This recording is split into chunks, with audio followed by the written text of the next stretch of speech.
Welcome AP Stats students. Today's video is an introduction to Chapter 4, where we will continue to work with scatter plots, least squares, regression lines, residual plots, correlation, coefficient of determination, all the good stuff from Chapter 3. But now we will have a focus on non-linear data. But what we can do is transform that data in some way, hopefully, to make it look linear, and then we can use our least squares regression practices. So to go through these notes, you're going to need to go to page 262 of your textbook to grab the data from example 4.2 on the fishing tournament.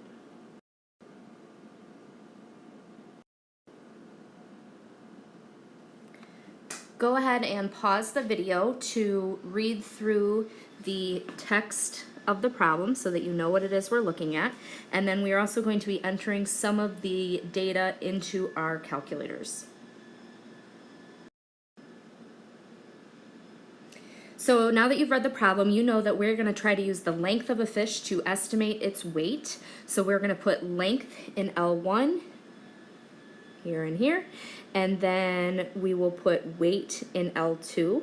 So I'd like you to get the data into your calculators. This is one of those things where it's going to be important that you guys actually try to follow along with the calculators. Don't worry if you need to pause the video or rewind to make sure you're doing the right calculator motions, because just like Chapter 3, a lot of this is just practice with using the calculator. So please don't just watch the video, actually do what I'm doing as we go through it. Once you get your data into the calculator, go ahead and look at a stat plot. X list is L1, Y list is L2, zoom 9. It should look something like this.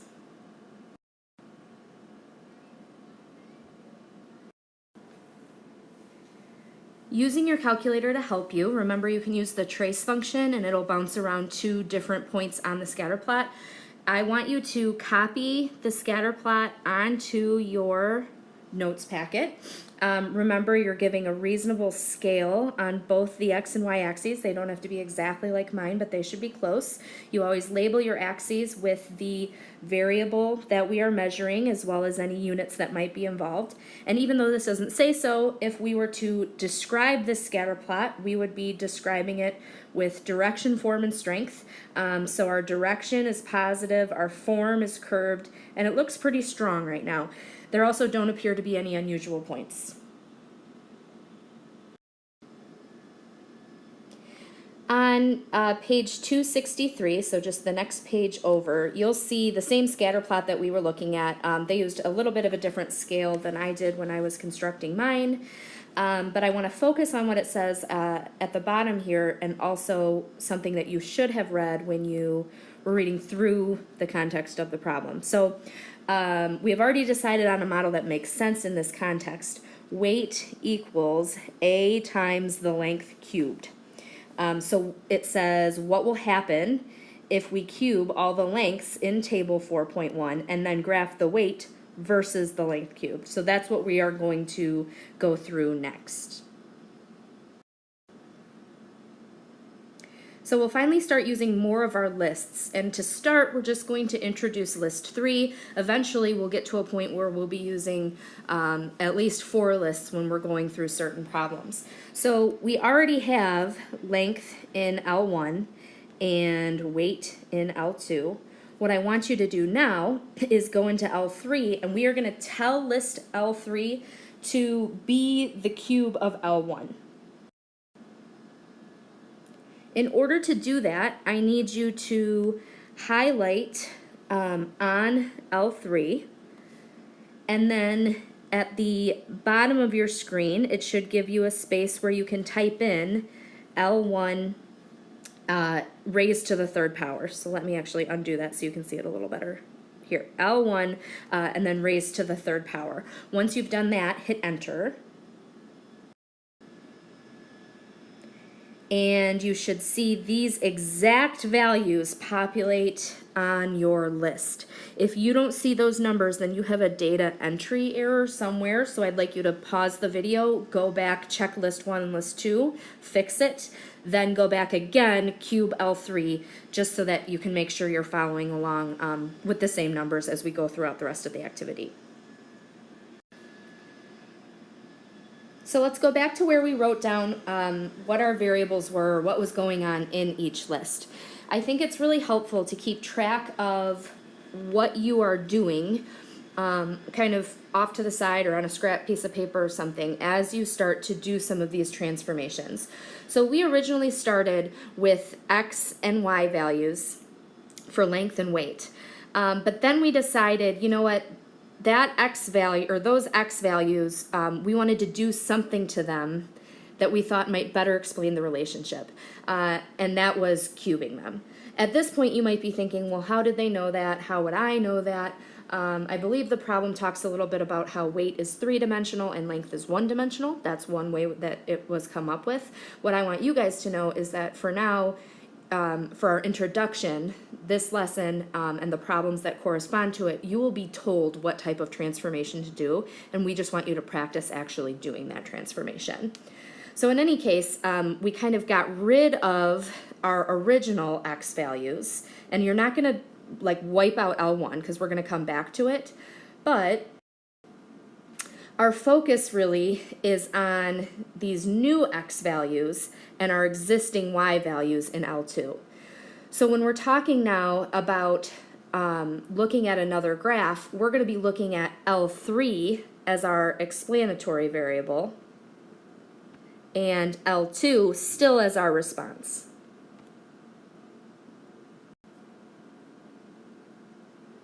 So let's look at a scatter plot to see how this goes. As I just said, our X list or our explanatory variable list is going to be L3 because that's where we have transformed the X values. We left the Y values alone, so leave your Y list as L2. Don't change anything else. Go ahead and press Zoom 9.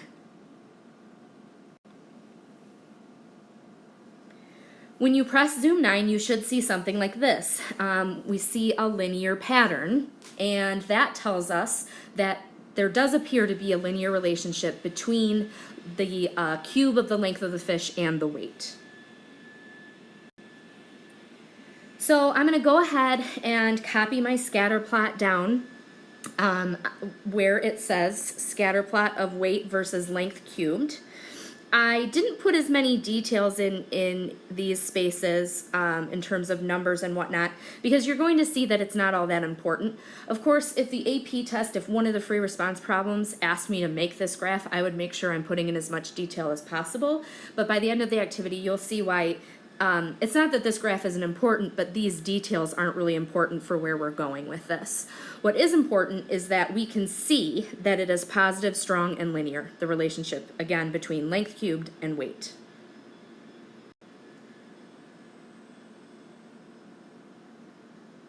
Once we think we have a linear relationship, the natural next step is to compute a least squares regression line. Keep in mind that when we were just looking at length before we cubed it, so just our original curved scatter plot, it wouldn't have made any sense to do a least squares regression line because the data wasn't linear. Now that it's linear, it makes a little bit more sense. So along the same lines as your scatter plot, you have your X list is L3 because that's like our new explanatory variable. Our Y list is L2. Leave your frequency list blank, just as we have been doing. Make sure you store your regression equation in Y1. Now, if you have the type of calculator that just has linreg show up on your screen, oh, I don't think it has parentheses there, okay, then you will type in L3, comma, L2, comma, Y1. The order of these is really important. It's always explanatory first, response second, and then the third is where you're going to store it. Run the regression, check that you have these numbers exactly. If you don't, rewind the video, double check your data, try it again. It's important that you can get these values to pop up. You can see that our suspicions were correct on the strength. When we look at our coefficient of determination and our correlation, we have values incredibly close to 1. That's excellent news. And then we have these A and B values that correspond to it. So let's go ahead and write our least squares regression equation. So there's a lot going on this screen. Let's focus for a minute just on this piece, the equation piece. So writing down what we pulled from our calculators, we have an A value of 4.066 and a B value of 0.0147. It was positive, so that's why we have the plus sign in between. This is where it's kind of helpful to have these lists over here of what our variables actually were so that we can easily put them into our equation. So weight is our Y variable, so predicted weight, make sure you have the hat over it. And then length cubed is our explanatory variable, and that cube is really important. We want this equation to fit the original data on L1 and L2, and so that data was curved. It needs to have the 3 in there.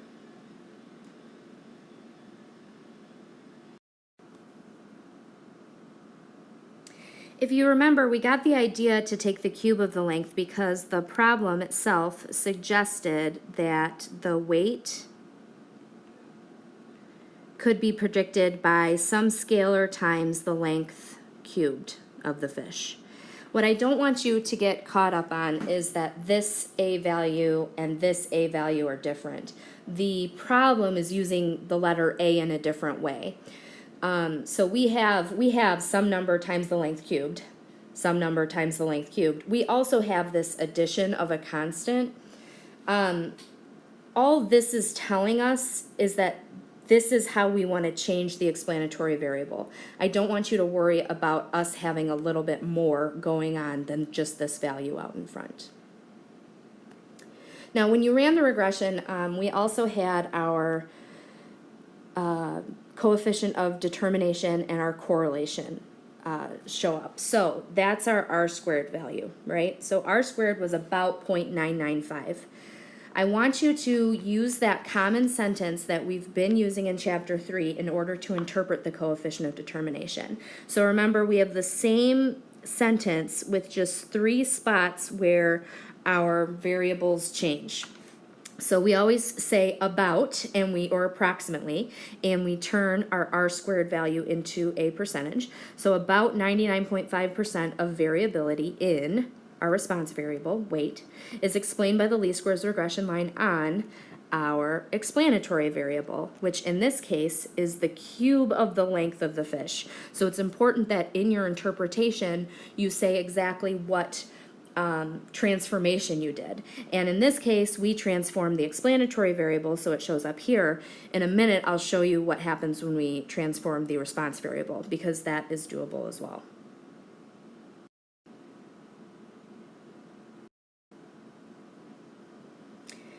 Now, if you were to press zoom 9 again on your calculator, because you've run the least squares regression and you've stored it in Y1, and your scatter plot that you had most recently constructed was on L3, L2, the transformed data, then you should now see the same scatter plot that we most recently drew, but it would have the least squares regression line for that data going through it. And if you look in your Y equals, it will have the equation, the 4.066 approximately. It gives a lot of decimals, plus 0.147, and then it would just have x in it. It doesn't have x cubed, it just has x, and that's why it's showing up as a line.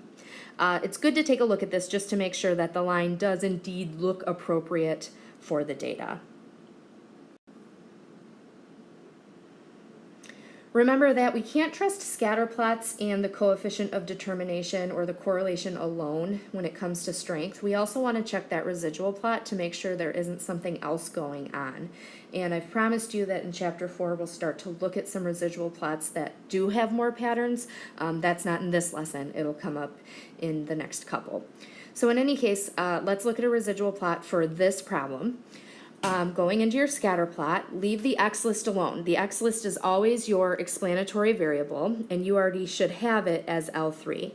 But because you've run the regression and you've stored your equation, remember that your calculator has gotten the residuals for you, and you need to make your y-list residuals. Residual plots are always explanatory in the x and resid in the y. So you find resid by doing a second list. It should be function 7 or 8, something like that. Then press zoom 9.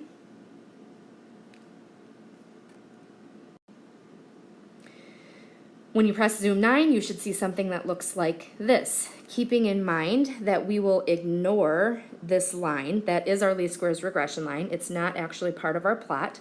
We can see that the values are pretty scattered.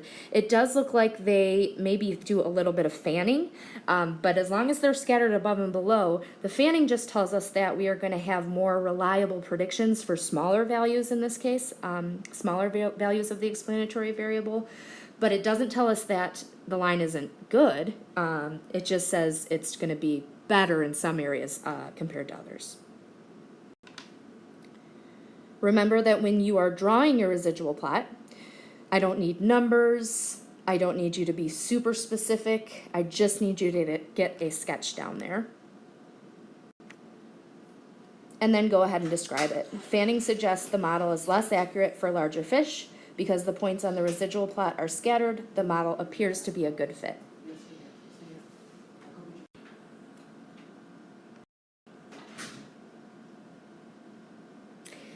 So the last part of this, because we've transformed the data, we linearized it, we checked the coefficient of determination and residual plot to confirm that that cubing of the length did in fact linearize the data. The last thing we want to do is make sure that our model is a good fit with the original data. So go into your y equals, and you should see some mess like this. My cursor is kind of frozen on the 4 that goes there, but you should see this. And I want you to keep your cursor on that value, or not on that value, but on that row, and I want you to scroll over to the very end of the equation. When you do that, you should just see an X here. But because we cubed that explanatory variable, I want you to cube it. Try that again. I want you to cube it. So raise the X to the 3rd power. Don't touch anything else.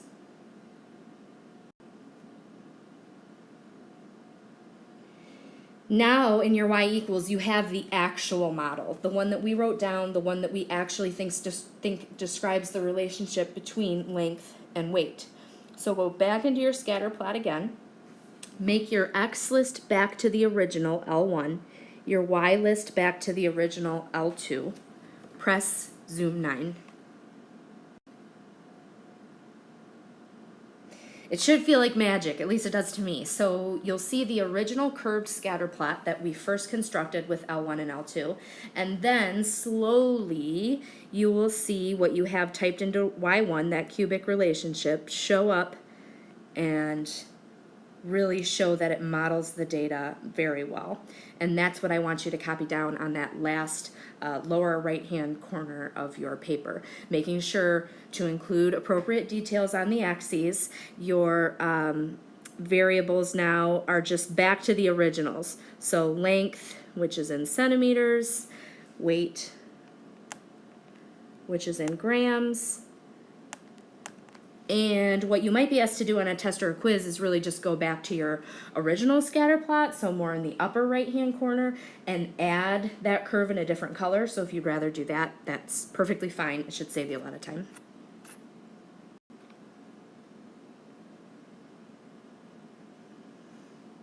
So we finally feel good about a model that we have.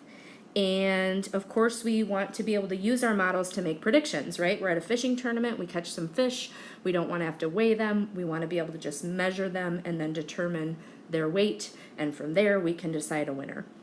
So let's say we ask the question, what is the predicted weight for a 20 centimeter fish? You plug in 20, make sure you cube it, multiply by your B value, add your A value, approximate to get your answer.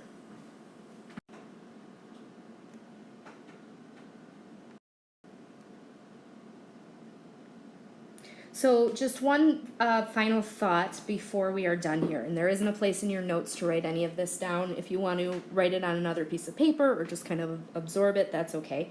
But you guys, for now, are going to be given suggested transformations.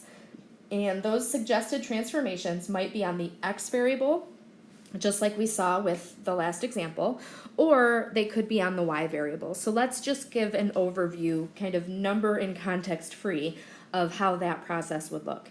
So you always start x in L1, y in L2.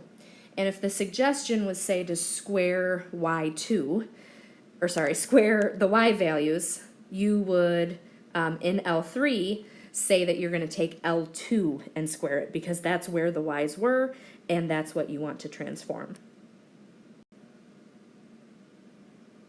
In doing so, then, you're focusing on the relationship between L1 and L3, whereas in the last one, it was L3 and L2. So that's where, one more time, these lists can be really helpful for you to keep track of which variables you're actually looking at in order to linearize the data.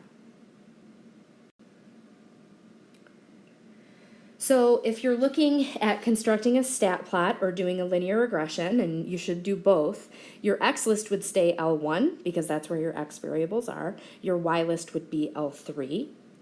When you're looking at a residual plot, remember a residual is always explanatory and then resid. Our explanatory did not change in this case, where they did in the fishing tournament. So we would leave x list as L1.